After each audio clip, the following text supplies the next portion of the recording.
Nagpaabot ng opisyal na mensahe ang Philippine National Police sa publiko kasunod ng malakas na lindol na yumanig sa karagatan ng Sarangani.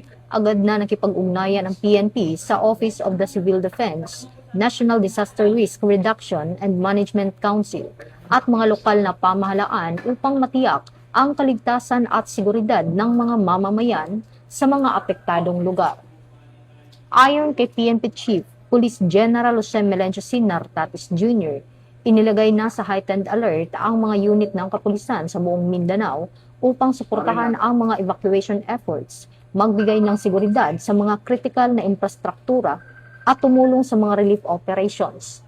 Tiniyak din ng PNP na mapanatili ang kaayusan at seguridad sa mga evacuation center, lalo na sa mga baybaying komunidad na saklaw ng tsunami warning. Hinimok ng PNP ang publiko na manatiling kalmado, sumunod sa mga abiso ng mga otoridad at agad na lumikas kung kinakailangan upang maiwasan ang anumang panganib.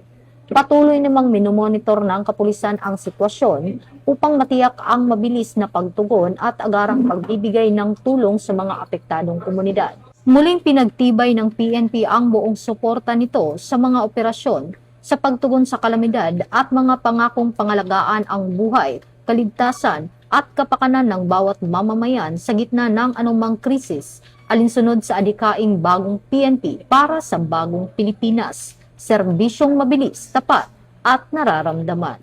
Mula dito sa Campo Crame, ako ang inyong PNN correspondent, Patrolwoman Resalie Umalay, nagbabalita para sa Police News Network, alagad ng batas, tagataguyod ng balitang pulis.